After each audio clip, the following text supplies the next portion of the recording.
Hi, Hemant. Welcome to Venture with Grace. Hey Grace, thanks for having me here. I want to quickly shout out to the audience. Hi, Suyash. You came before us even starting the pod. I'm so excited for like the enthusiasm. And it's like a rare time because we typically start at 9, but today we are starting at 7:30. So I'm so glad that people are here. So why don't we start with like I feel like you have such a interesting journey that you literally have all the top brands on your resume. You have the AMD, the Google, the Andreessen Horowitz, now Lightspeed. Why don't we start with like, how do you grow up and like, what were some core lessons that you've learned early on in your career that kind of help you to become super successful later on? Yeah, it's a tough question to begin the conversation with, but thanks again for having me here. Um, Look, so I mean, like most folks in my generation, I grew up in India. I was born in India. I grew up in India. Did my schooling here. I was part of a military family. My father was in the border forces, so we were kind of posted in very high up places near the Chinese border or the Pakistani border. So I Mm. grew up in places without electricity, oftentimes without schools. It was really a lot of fun. I have really good memories of it. Um, so, for the first 15, 20 years, I was part of the military cantonment, going to army schools and so on. And then I went to undergrad in an institution called IIT Mumbai, IIT Yeah. Bombay back then. Um, and I studied engineering over there. And I think that's when I kind of realized that I actually really like engineering. I entered IIT to become a physicist because I was really into physics. My dream was to pursue physics, like theoretical physics, astrophysics. So I wanted to go into that field, but I realized in IIT that computers were really picking up. This was late '90s, early 2000s. Dot-com Mm. boom had just happened. A lot of my friends were starting companies at the time, and IIT had just started their first incubator in the country. And I was part of a team that actually installed the first Wi-Fi network for the campus. We literally had to pull out wired cables from the ground. I remember like going there and pulling these things out of the ground physically, and then we were trying to install these Wi-Fi points all across the campus. So it was a very interesting time in India. Um, and I got sucked into it. It kind of felt like I was spending a lot more time studying computer science and things like that than my core subject. And I figured, let's do something here. Then I ended up trying to go to the US to pursue a PhD in computer science. Didn't really like it that much. Kind of quit midway and ended up joining AMD. I wanted to do something really hardcore, something really deep in the Mhm. guts of the machine, so to speak. I want to really understand it ground up. So computer architecture was my field. It was kind of the mix of maybe the right intersection of computer science and electrical engineering or electronics, rather, right? So it was kind of a good mix of both fields. It was a good time, very interesting time in the world of computers. GPUs were not that popular yet. Frankly, you mentioned AMD was a popular brand. It is a popular brand now. When I Mm. had joined AMD, it was a very far, it was far less known than it is today. Intel was, I remember introducing people to my company and I would say, I work for AMD, and they would not know what AMD is. And I'd say, do you know Intel? People would say, yeah, I know what Intel is. Like we're number two to Intel. I Mm. got pretty sick of doing that, but majority of my career at AMD from '05 till 2011, AMD was not a very well-known company globally. So yeah, I ended up joining AMD from engineering to product, and then I ended up joining Google after that in the Mountain View headquarters. And then yeah, kind of picked up a lot of the right timings and the right people to work for, and ended up making good progress, and ended up switching full time to investing roles at Andreessen and then at Lightspeed. Mm. I wanna learn more about, like so obviously, I feel like you have picked the right companies, but, like, what goes behind the thought process on, like, picking which company to join? And since, like, I feel like some of the company like, nowadays, like, everybody knows AMD and, like, obviously, I feel like the knowledge were pretty important too. And, like, maybe we could also talk about, like, your decision to go back to India. You mentioned that you really don't want to die in the US. I hear about this on another podcast that like you mentioned that you don't want to die in the US. You want to like go back to India. But like, what were the thought process on like, um like thinking about like how to bring the knowledge that you've learned from like A to Z to like, Lightspeed and building out the India practice there. Yeah. A lot of questions rolled into one. Let me sort of unpack it one by one. I mean, it's an interesting. Again, I'm still mid-career, still learning. So please take this advice with a grain of salt.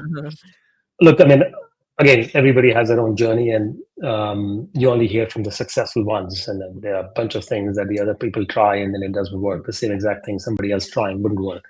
Mhm, What has worked for me? If I reflect back, I have spent a lot of time in my career trying to solve really hard problems. mhm, I purposefully picked the hardest part of computer science, which is computer architecture. Um, within the companies, whatever the project was, I tried to pick the most risky projects. My mantra was let's work for people, let's do something for people who are betting their careers on this thing, um, and the stakes are much higher for them. mhm, As an example, if this was a VP of engineering mhm, saying, I'm going to do this, or I'm going to quit or die trying, that's no matter how good or bad that project is, I'm going to go jump on that bandwagon because somebody much more senior, much more experienced is betting his or her career on something. I would rather be part of that. So I've actually taken some of these, you could call them calculated risks, mhm, but majority of my career, I've tried to do two things. One is I've tried to pick the hardest problem and try to solve it mhm, in whatever way. Try to, for engineers, it could be the hardest technical problems.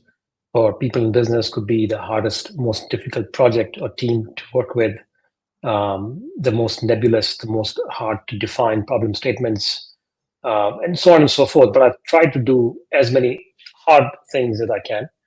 And I've actually tried to take some risks with my career where the likelihood of the thing that I'm working on is low of it working out. But if it does work out, it would be a big deal for the company. So mhm, I've done those two things well. The third thing I would say, which I didn't realize I was doing, but in retrospect, I've always done it, and maybe just my personality type, I do like to work for people I really respect. So, in three careers, three things matter: the company you work for, mhm, the location you work in, and the person you work for. And I've been lucky a few times that I've gotten all three of them right. I've mhm, certainly gotten the person I work for right every single time in a very big way. It matters a lot. I've gotten the company right a few times. In AMD, I would say I didn't get the timing right. I got the company right, but it was right 15 years later. I wish I kept my stock, which I did not. mhm, I wouldn't need to work anymore if I kept that stock. But I've gotten that company right in the long run, but not in the short run. Google, I got absolutely right at the right time. Andreessen, LightSpeed, all of these are companies I got at the right time. And I got the location right a few times. I worked at Austin, Texas, and at AMD. Sure, it's not Silicon Valley, but a lot of the technical work for AMD was happening out of Austin. So I was working in the CTO office. The location was perfect for me. And I worked for Google. I was working in the Mountain View headquarters. I was not working in SF. I was not working in San Jose. I was actually in the middle, at the heart of where the action was. I was in a Mountain View. And same with, the venture funds that I worked for, right in the heart of Silicon Valley. So I've tried to get these things right. Um, so I was not sure I was doing it purposefully, but those things did matter a lot in the long run. for sure. I really like what you said about like, picking the risky project, but also make sure that like the company was like really value these project when paid off. Were all the risky project that you've picked like successful, or like, were there like one or two really big hit that like helped you Most to really. most were not. Most were not, but that was by design. I'll Mhm, give you a few examples. At AMD, I was part of a team of 16 members. This was mhm, 2006, 2007. This was when GPUs were not as popular. We were trying to acquire a company called NVIDIA back then. mhm, Uh, and then we're looking at two companies, NVIDIA and ATI. We ended up choosing ATI because we didn't know how to build a GPU. mhm, What we ended up building is a team of 16 people back then. I was probably the most junior person in that group mhm, and probably the least useful as well. We were trying to build something that was called APUs, accelerated processing units. It was a combination of a GPU and a CPU from a single wafer die. It was a very technical project. chances of it working were quite low. People didn't know how to put these two complicated pieces of hardware into a single, a single wafer, a single die. People didn't know how to fabricate it. People didn't know what the software architecture for these things would look like. People didn't know how to position this in the market. What would you call this? Would you call it a GPU for gamers? Would you call it a CPU for, I don't know, HPC workloads? People didn't know. So it was a very high risk project. But because there's a guy called Maurice Steinman, who's now, very, very well known guy in the industry doing another company now, he said, I'm going to bet my career on it. Ben Sander, who's still at AMD, bet his career on it. I said, look, who am I to not say no to this? And I'll go bet my career on that. So that's how it began. And it actually did work. It didn't work for 6, 7 years. It didn't work till I was at AMD. It worked much later than that. AMD almost died 5 times, and I was there. And I was there for 6 years. We went through 3 to 4 CEOs during my 5, 6 years at AMD. So you can imagine it clearly did not work. But eventually, I learned the right kind of lessons working on those companies. At Google, I was doing a bunch of partnerships, and there were two ways to do partnerships or big deals or deals at Google. You could do a bunch of really small ones, and they'll all be successful because you're Google. Who doesn't want to work with you? Mhm. Or you could do one really big deal with a really large company, and they're almost as big or big enough to say no to you because they got their own strategic angles that you may not want to satisfy. Try to work with EMC, try to work with NetApp, try to work with Cloudera, worked a lot with VMware. Pat Gelsinger, who eventually became the CEO of Intel, was on the other side of the VMware table. And frankly, I would say, except one, none of those projects worked out. None of them worked out. They all went to the board level approvals, never got approved. We could never negotiate our way into it. But I learned the kind of lessons that I wouldn't have learned if I'd done the small stuff, but successfully. So for me, like these things actually didn't matter. That to take these big risks and see what actually sticks. But it has to be big. Either you go big or you go home, which is why I think my personality is, I like the match that the venture business is with my personality. I kind of like to do things that are either gloriously going to fail Mhm. or gloriously going to succeed. And there's nothing in the middle that I like. For sure. How did you get into like ACZ after Google? Well, it's a funny story. I did not know existence existed when I was at Google. I was not looking for a job at a venture firm. I had had some touch points with VC firms because I was doing investments for Google, and I would see a few firms here and there. But frankly, it was never my agenda to join a venture firm. I was pretty happy at Google. I was doing well.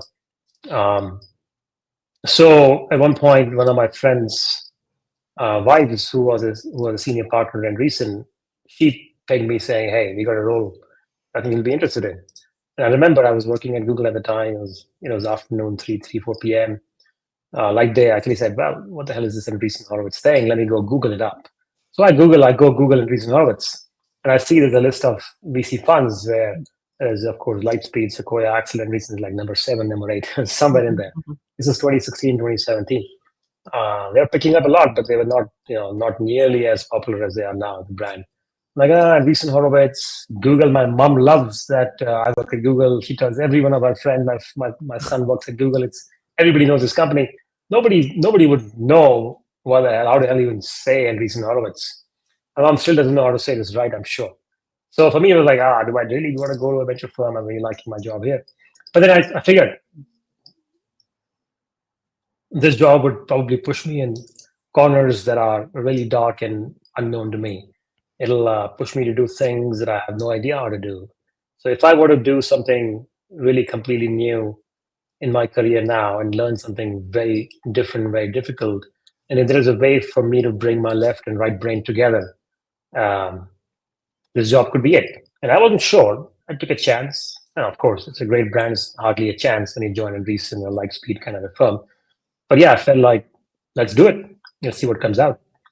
And that's how the journey happened. I wonder, so like since like you were there for like a year or so, and I saw that you're on like you're a board observer of like many companies, including DigitalOcean and some other companies. So were you investing in later stage or were it early stage? And how did you kind of like pack all these different lessons or like company that you're involved with within like a year or so? And maybe we could also talk about some lessons that you've learned there in the investing practice at ACZ that you kind of like took away to build Lightspeed India? Yeah. So again, I mean, the fund is a very large fund, similar to Lightspeed, and Mhm, does all stages. mhm, We had an early stage practice as part of the early stage practice, mhm, and then we also had a growth fund, which would do late stage growth deals. I wasn't part of that. So to your question, how was I part of a bunch of companies? It was because those investments had already happened, and I mhm, was grandfathered into those boats. But I also made a few investments that were new, and they were more seed and seed stages. Um, in terms of like lessons, look, I mean, I think venture takes a long time. It's a craft that takes many, many years to perfect. And many people who would go through the entire 10, 15-year of venture cycle um, will not come out of this successful. It'll take them 5, 6 years to know what to invest in, and 5, 6 years to know whether those investments are successful. And by the time you've gone through 3, 4 fund cycles. So majority of people who go into venture do not see greatness in venture because either they don't have access to the right kind of companies, they don't get lucky. Frankly, luck does play a big role here as well, or they're not in the right kind of brands or don't have the nose for it. mhm, So the lessons that I think I've taken, I've actually learned not at Andreessen as much as I've learned at Lightspeed because it does take a long time to settle these lessons in and apply them and course correct. And it's a journey as much to understand yourself and your own limits of your own knowledge, that you, of course, have to continue growing. But to know your own limits is what allows you to have courage to back the kind of founders you want to back. Because if you think you know something really well, it might be a very small surface area, but then you can back them with everything you've got. But if you mhm, don't know what you know, you don't know what you don't know, you'll always be second guessing yourself. You'll always be looking for the hot deal here, or well, who else is investing here? Or well, maybe not now, come back when you have $1 million in revenue, and so on and so forth. And that's how mistakes happen in venture. People don't have a good nose, or they don't know themselves, and they don't have the right instinct, or they have the right instinct, they don't know how to recognize it. mm. Do you feel like you're more towards like a thematic investor, or were you the investor that just more be on the ground and see where the entrepreneur kind of take you? Um, it's a good question. It's a common question. I am compelled by stories. If I was not doing venture, I would be Mhm, writing stories mhm, or writing poems. So I'm compelled by stories. Sometimes these stories take the shape of a person. It's their background. How do they grow up? What do they do growing up? Who do they grow up with? What are the choices they have made? Why have they made those choices? How has those choices shaped them? And then what does that, in a sense, mean for this person as an entrepreneur? Where will this person go with all the learnings he or she has had in the past? Sometimes these stories show up uh, in the shape of a human.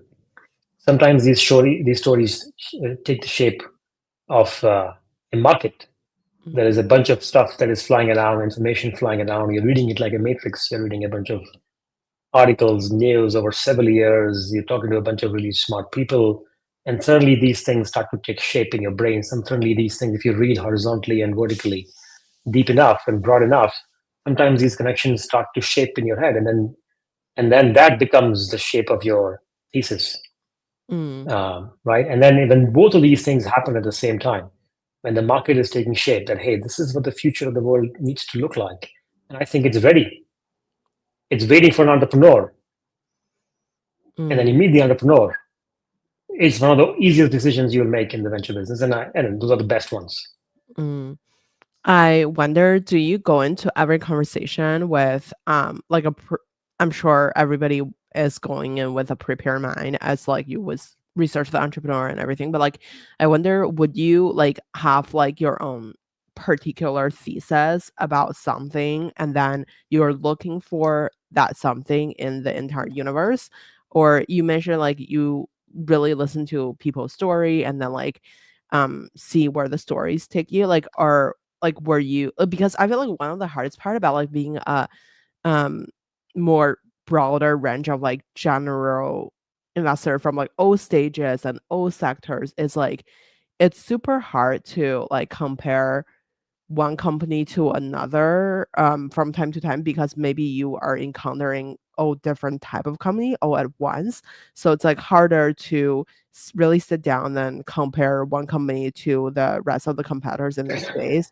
How do you kind of like deal with that when you're since I feel like when I look at your portfolio, I feel like there's a lot of like investments are in very various different sectors. There was like the marketing one, there's like the rice one, there's like the traditional like infrastructure ones. How do you kind of like digest these information as you go since you invest in like various different sector and stages? Yeah. So somebody asked Michelangelo hundreds of years ago, "How do you paint so perfectly?" His response was, "First, you try to be perfect, and then you paint naturally, and whatever comes out will automatically be perfect because you have achieved that state." Now, of course, I'm not calling myself perfect in any sense of the word. What I'm saying is, once you surround yourself with very, very high quality people, very, very high quality founders, then you have imbibed a certain element and ethos of risk taking in your own life. You recognize that outside of you. You recognize what greatness looks like. You feel something in your body, not in your mind, but in your body. People have instincts. People just don't know that they have it. That's the problem. Venture is as much about knowing the market, knowing the founder, what greatness looks like, as it is about knowing yourself. Take you, for example, you go meet somebody out in the street somewhere in a cafe. Some people make you feel warm. Why does that happen? Your body is reacting a certain way, right? Sometimes people make you feel threatened. Sometimes the hair on the back of your neck stands up, right? Some people choose to ignore it. Oftentimes it's a mistake. Some people choose to act on it and leave. It's the fact that body actually feels certain things. Why? It's been trained. Our body is the ultimate human GPT. It's been trained for Mhm, millions of years to do certain things a mhm, certain way, certain patterns. People say pattern matching is bad. I think patterns happen for a reason.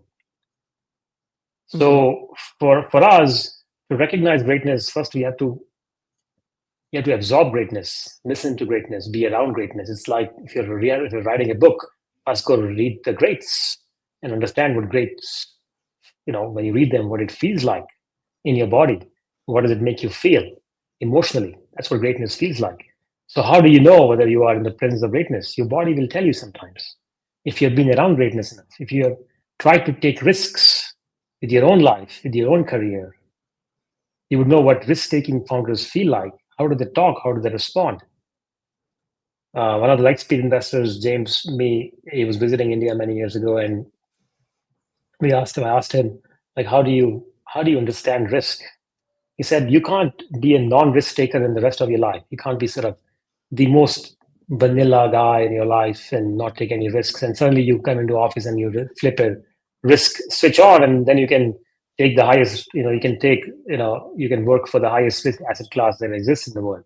You have to take risks in your life. So he goes, I don't know, skydiving and extreme skiing and bungee jumping. He does all those weird things in his life to be able to absorb risk so he can understand and underwrite risk. So things like that actually begin to matter a lot. This is what separates the great investors from the really good ones.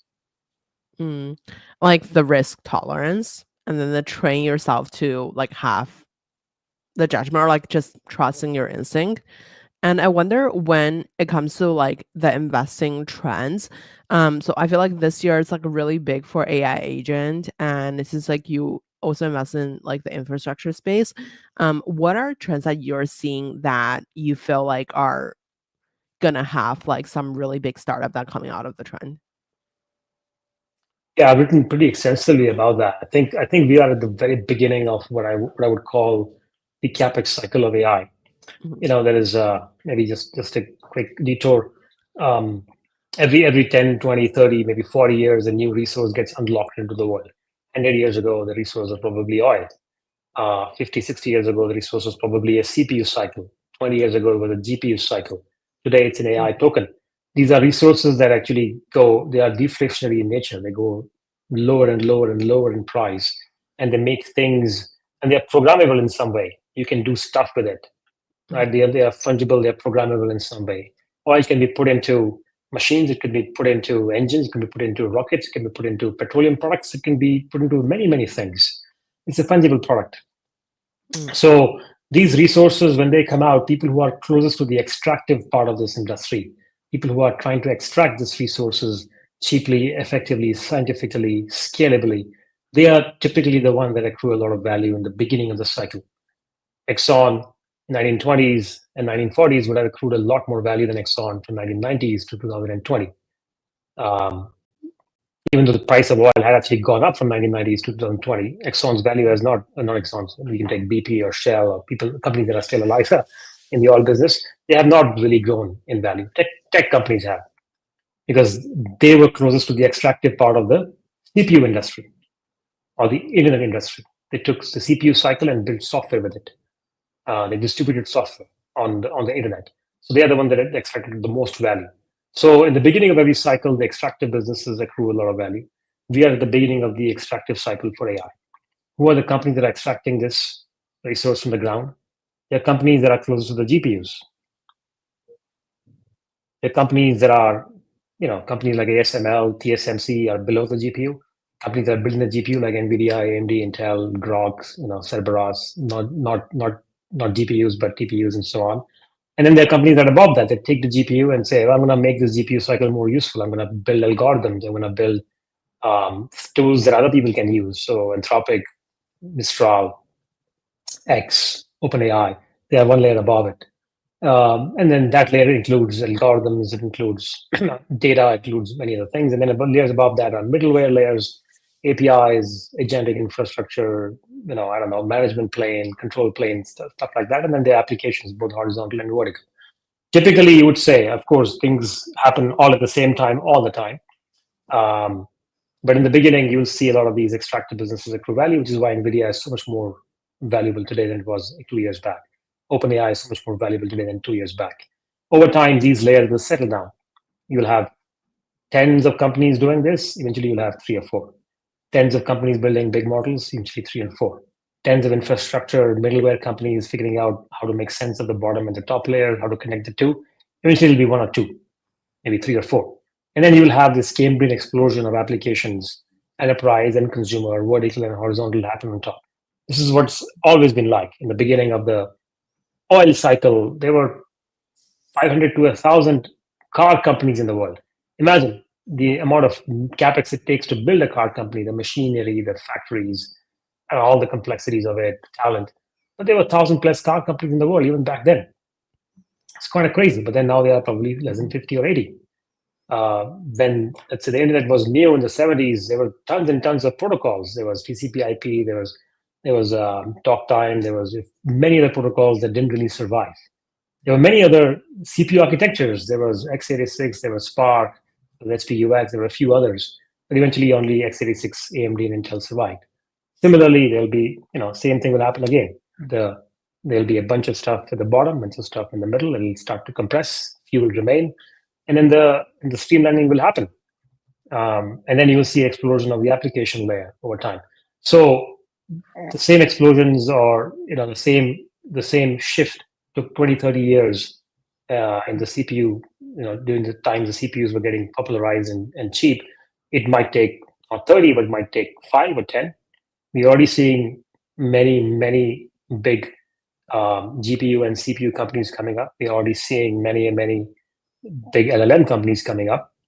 We are also seeing a few application companies coming up. OpenAI, ChatGPT is an application at the end of the day. It's the largest application in the world. mm. But over time, you will see a lot of the vibrancy and developer interest move up the stack and build more application layer companies. That's what we are starting to see now, and will be where the future is.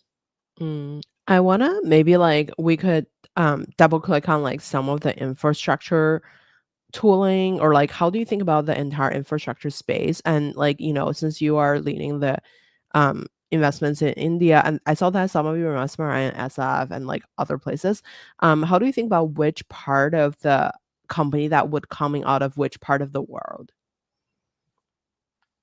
I mean, the beauty of infrastructure companies is that developers everywhere kind of speak the same language. So if you really crack PMF in one market, you basically can crack and transfer the PMF to any other market. It's not like building a marketplace company in India of a certain kind, then you have to switch it, or building a content company in India of a certain kind and then switching it to the US. Because consumer behaviors may change, may be different between regions, cultural differences, and so on. So infrastructure, we have examples of companies like Postman, which is building an API. It's an API tooling company, testing company in India. They was born in India. Now it's a global company based in the US. The same developer infrastructure worked. We have a company called Axel Data and Hasura. They're building, data observability infrastructure from India that began here, and a bunch of Indian clients, and then moved to the US. Now they have global clients. Hasura is a GraphQL company, infrastructure company again. They have GraphQL customers here, and they move to the US. And now they have global customers. So infrastructure can come out of everywhere, wherever they are high quality engineers and developers that know how to build these things and how to package and sell it. We are seeing similar stuff happen in India. We are seeing obviously the foundation model companies. They are very few and far between because the talent required to build those companies are actually very limited. They come out of typically Microsoft Research, Google Brain, DeepMind, and so on. So there are very few companies or PhD programs, which are far fewer in India than they are in the US and China. Mhm. So we see some of those. We see companies that are right above that. So the companies that are building the scale AI out of India, for example, yeah, in the data layer, companies that are building agentic infra, companies that are building memory infra for LLMs, companies that are building what is called MLOps or LLM ops, how to make an LLM pipeline much more usable, much less fragile. We have a bunch of developer tooling coming up on top as well. We have a company called Portkey, which is essentially a middleware company that allows you to plug and play any kind of LLM in the background. It kind of does rate limiting. It does um, load balancing and metering and things like that. So the companies like that coming up, and of course we have many AI enterprise and um, consumer companies as well. So I think it's a gamut of things. But in India, we would expect to see fewer of the infrastructure-ready companies. You will see probably a bunch of middleware companies, but frankly, middleware is the hardest part of the AI stack to invest in today because nobody knows what the bottom layers would look like, who would be the eventual winners. There are a few emerging, but nobody knows where it'll land. What looked like amazing companies 1.5 years ago have now shut down, right? As you know, so nobody knows how that lower below the middleware layer, how that would look like 2 years from now, and how much of the middleware those layers will start to eat into, right? Um, Mhm. and then nobody knows what the application layer would look like because, frankly, we only have one or two very large applications.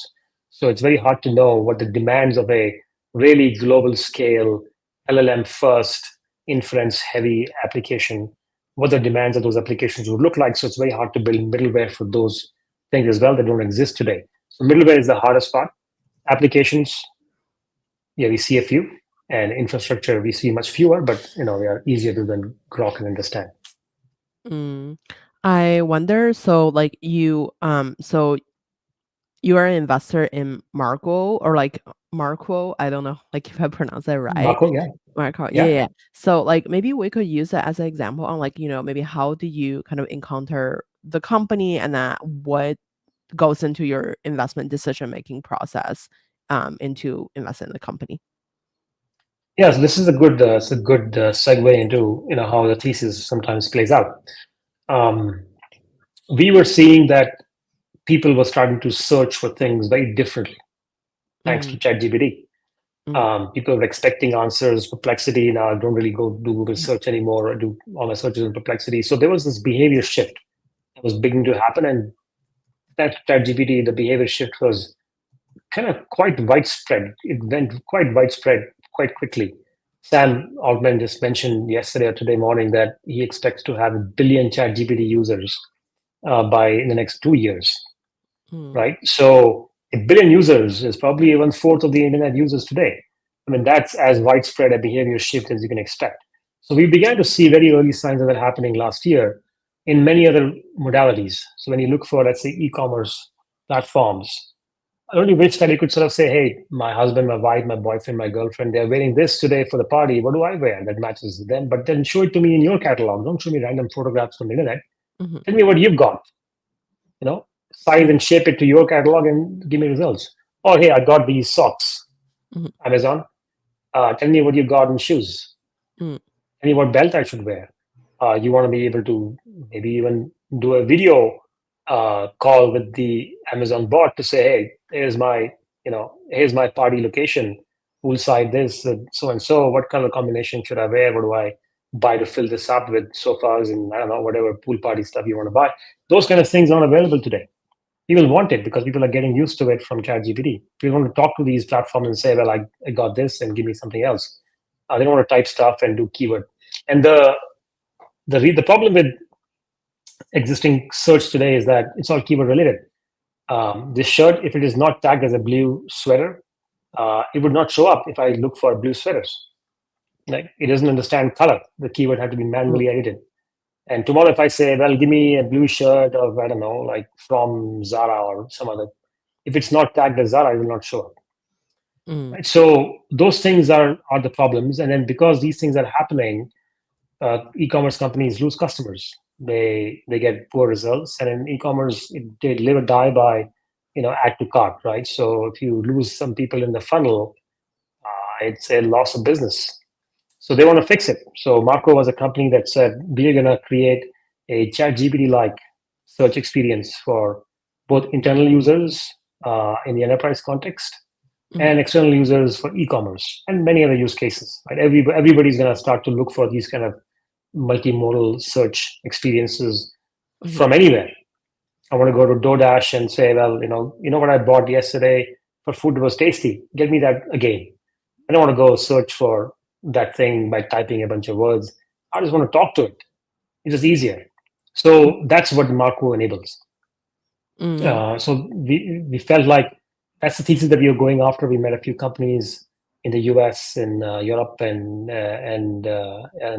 India and Australia, and we thought this company actually needs people who understand traditional search, which is called information retrieval (IR) searches, and vector search really deeply, and the levels where you have to know the physics and the science behind vector searches and information retrieval searches. And we found the combination of these two individuals in this team. It's a very rare combination. Either you get people who understand vector search really well, or the traditional search folks from Google that understand information retrieval search really well, caching, sorting, indexing. But having both of these skills in a single team is very rare. And we found that. We said, let's go on a journey and figure this out. That's how Marco happened. Wow. How do you like what would be the question you ask to differentiate them versus their competitors? You mentioned about like they understand like the traditional and vector search really well. What would be the question that you would ask the founder about vector search that like you can kind of like filter out the answers from between them and like other people? So again, this is where sometimes having a technical background helps. Mhm, You would not know all the answers, and we certainly don't pretend to know the answers. Even with investments in nuclear, we made investments in space. We are not, astrophysicists. We are not aerodynamics. We don't understand aerodynamics. We don't understand nuclear. But we have been able to invest in these things because we can think first principles. It mhm, is much more important for us to ask the right questions and hear the quality of the response, not the veracity, but the quality of the response. That's what we are good at. We can very easily figure out if the person who's answering the question knows his or her stuff or not. And for good measure, we obviously, for these very technical companies, we certainly bring a panel of CTO experts together to evaluate some of these companies. mm, Right? So we do both of them. But it's really important to know, even if you don't know the subject matter, to know whether the question is being responded to in a way that makes logical sense, or it's mhm, basically very high level, very foo-fooey, and then avoiding the subject. That's what we need to be very careful about. That's what we are good at. mm. I wanna switch gear a little bit. I saw that on your portfolio, like some like I would say rank top 3 interesting company. One of them is like Mely Labs. And like Mm. I've never like living in Silicon Valley, I feel like rarely people would think about like, you know, producing high sustainable rice. And how do you kind of like discover the company and what were the things that you were seeing in the company to make help you like decide to make an investment? Yeah, great question. Again, it's one of those where we didn't have a thesis. We met a founder we really were impressed by, and then how do you know whether you're impressed by them? If you meet enough great founders globally Mm, and you get impressed, you better be, you know, they better be. I mean, they obviously are really good because you meet so many great founders. You know what the bar is. You know what quality feels like, and when you meet that quality in the wild, and your body mm, reacts a certain way. Oh my God, that person, he was solid. You don't know why.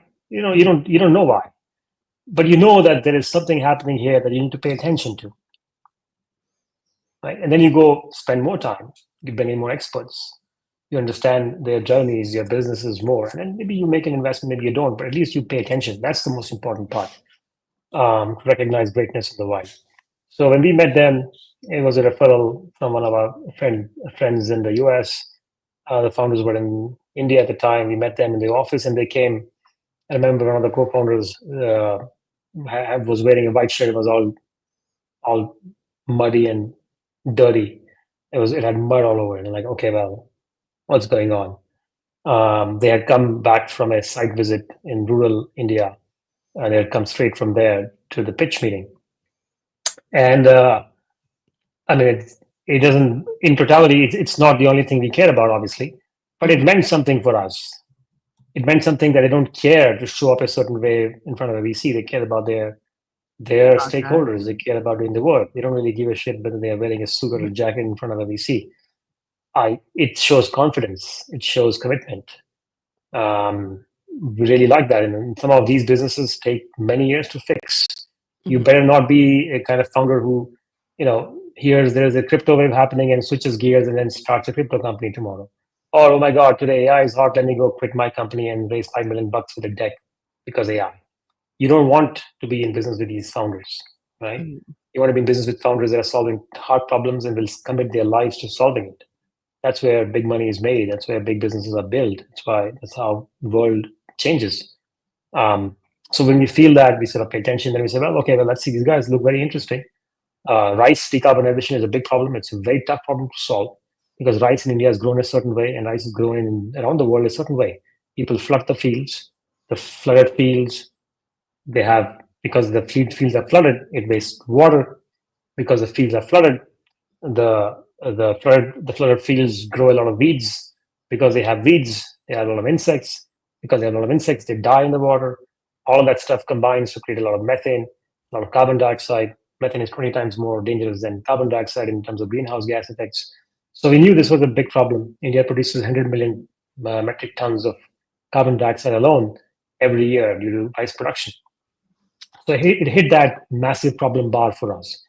And then we went in and did the work to figure out, well, can this actually be done in a venture time frame? What has happened now? And you don't have to go knock on every farmer's door and say, can you please grow rice a different way? Here's $20 if you do it.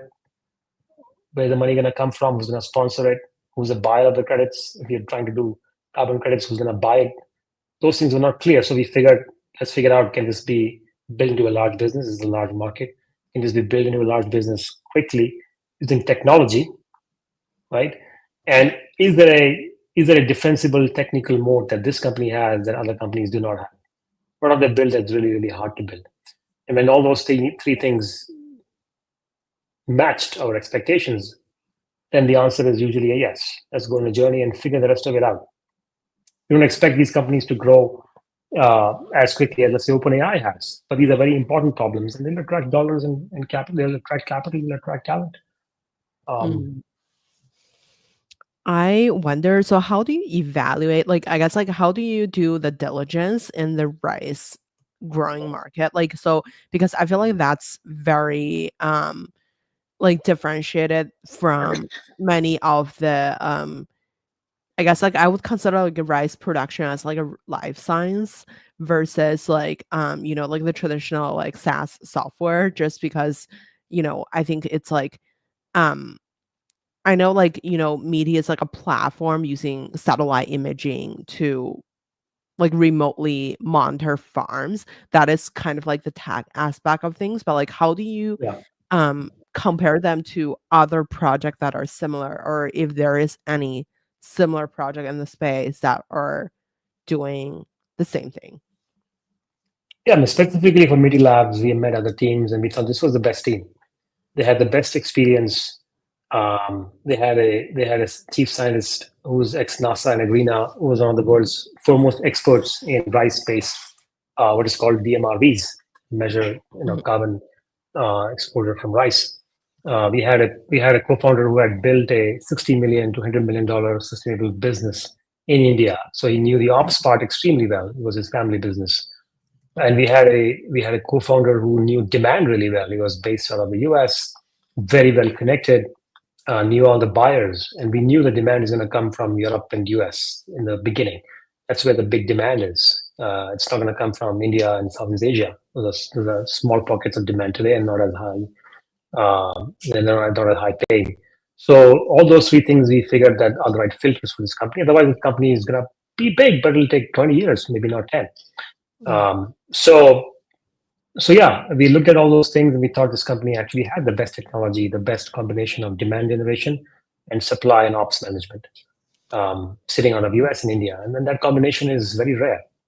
mm. Are you like, so I wonder, what are some like different benchmark that you would use to like evaluate like a US based company versus India? Just because I think like I used to work in China in like venture investing, and I feel like it's very different when it comes to like the founder background. So obviously there were like a lot of founders in the consumer space that would have like the US or UK degree and then go back to China to bring whatever was working in the Western culture to Asia, versus there were a lot of like homegrown like entrepreneur that are like doing a lot bigger scale, having a lot bigger scale of success, like let's call it like the early, like the Alibaba of the world. So basically people were coming from significant different two type of backgrounds.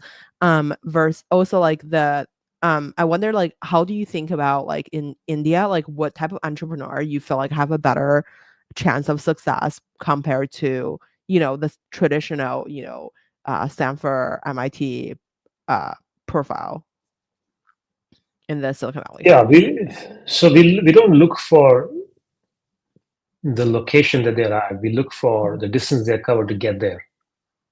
The location, I don't mean geolocation. I just mean that where they are in their life. We don't look for that as much as we look for the distance they might have covered to get there. mhm, Some people cover miles and miles to get to Stanford in their lives. mhm, Um, some people are born into it, mhm, and they have to work a lot less to get there. It doesn't make them less successful in the future. It doesn't make them less hardworking, less intelligent. It just makes the distance they're covered mhm, less, and it means something in our business. So, which is why I kind of always go back to who is the founder you're backing, what has he or she done, and what does it represent in the context of them starting a company? What does it represent? What does it say about this human to you? What is this human telling you about who they are? That's really important. That's really important. So it's mhm, less about the degrees. We have backed founders. One of the founders that has been the biggest success for our fund is the founder of a company called Oyo, which is building, you could say it's an Airbnb of India, but they use hotels instead of personal houses. The founder didn't even go to college. So there's no Harvard there, there's no IIT there, there's no Stanford, there's no Berkeley, nothing. There's no pedigree, no PhD, nothing. Just a young founder, 19 years old, who had spent the most amount of time understanding the hotel business in India at that age than probably even most senior people in the hotel business. Right? He had thought first principles about the problems of the consumers that are now getting aspirationally interested in getting to a nice hotel but don't have the economics to pay for it. So he ended up building a 3-star experience at a 2-star price hotel mhm, chain, right? Color. mhm, So, people who would go to 2-star and not be happy, but they'll get 3-star experience. They'll pay 2-star prices. And there's a massive demand for that in India, it turns out. Not just in India, everywhere in the world. So that's what we care about. What is the distance you've covered to get to where you are? And then, yeah, sure, you could have been at Harvard and we have backed a bunch of those people as well. And they're strong in their own ways, but that's not all. mm. I wonder, so like how do you vet the person's story? Just because I feel like another challenge I had back in time working oversee. It's like there was no LinkedIn, and then the Crunchbase was like a paid version. You have to go through a third person, which is like a FA, which is financial advisor, and like basically there's like a billion things going on there. It's really hard to kind of like fact check. Like in the US, people may just call up someone on LinkedIn and they'll be like, hey, do you know this person who used to work for you? Like, so the diligence call is like a lot easier, more transparent. How would you do Yeah, the diligence call in India? Or maybe it's the same in the US. I don't know. very similar. Yeah, very much similar. But you bring up a really good question. How did people do venture before LinkedIn? It must not have been very easy at all, which is also why venture was a very local business. People did care a lot about getting referrals from their own network so they could ref check them much more easily. It was a very small boutique business, and now it is very global. I think, frankly, without LinkedIn, I wonder if venture could have ever become global like it is. Teams would have been a lot smaller, a lot more experienced, and more senior. People who know each other would be the ones that are backing each other. I'm sure this is how it. I mean, if you look at Sequoia backing Nvidia, it was a referral from somebody working at one of the other companies who said, "Hey, Jensen is one of the smartest people. Go meet this kid." And that's how the Jensen thing happened. Sequoia's investment in Nvidia. So I think that's how probably it used to be. So it was a very limited, small sphere of information, and people would try to get into it to get to the right intros and then get funded. Now it's a lot more. You can do cold calling anywhere in the world and get funded thanks to LinkedIn. But yeah, in terms of ref checks, very similar to how it happens in the US. No difference at all. I want to learn more about like, what's your thought process on building Lightspeed India? Like, how do you think about which sector that you guys were not going into, and how do you construct your time on like managing the portfolio company versus investing in new companies? And how do you think about portfolio construction since it's like a multi-stage sector fund? Yeah, it's a great question. It's an ongoing debate, like the market changes a lot, and then you got to think about portfolio construction a different way, and are you really taking the right kind of risks? A lot depends on the size of the market, where the opportunity sets are, and frankly, we are beholden to where the founders are starting companies. If they, no matter whatever is happening in AI globally, if nobody in India is starting a company in AI, we cannot get exposure to that category at all, and that's a problem. I mean, that's not happening, but it could happen. So, for example, crypto is picking up a lot, but in India, crypto is very heavily regulated. So we are not seeing many crypto companies coming out of India. It's a pity. We would love to have some more exposure there. We are getting the exposure in Southeast Asia, Hong Kong, and so on, but we're not getting the exposure in India. So at some point, your portfolio construction is limited by what is available in the market. But within that, we do think about, there are 3 or 4 mature sectors that we have a maximum amount of exposure to. They are consumer tech, content, fintech, edtech, and marketplaces, both simple and complex marketplaces.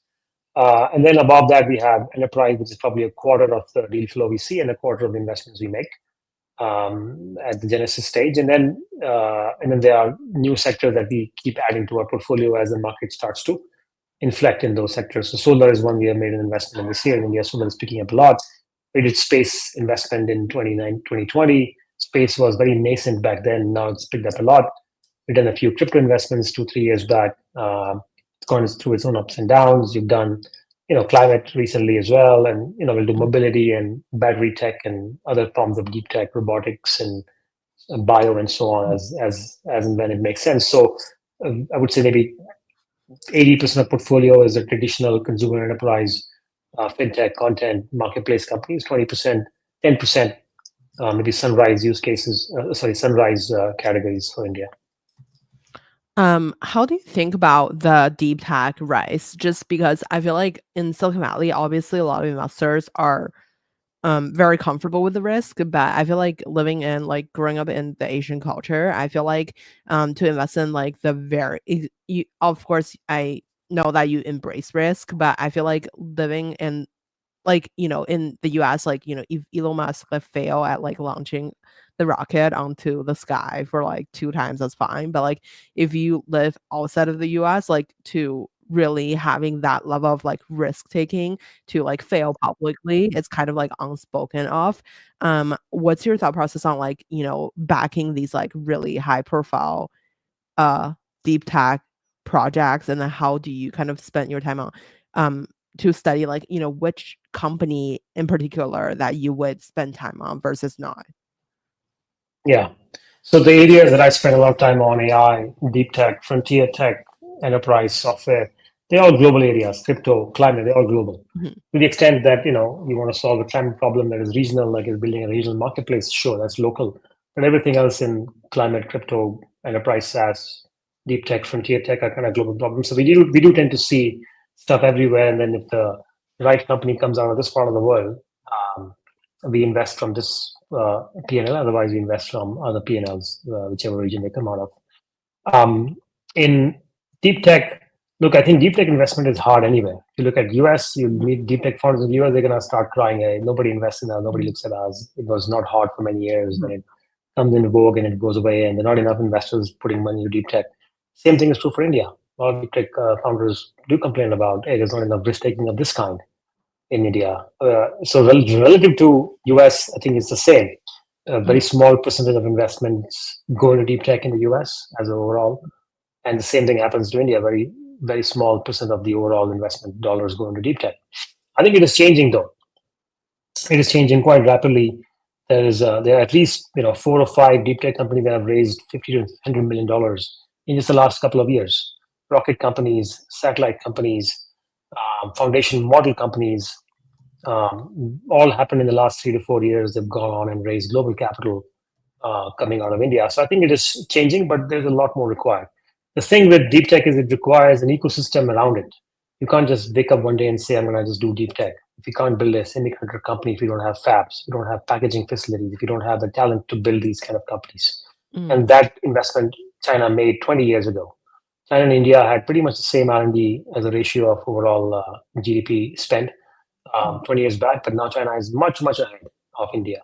I would say in AI, it's actually ahead of US. If you look at number of papers coming out of China in AI versus the US, China actually is higher.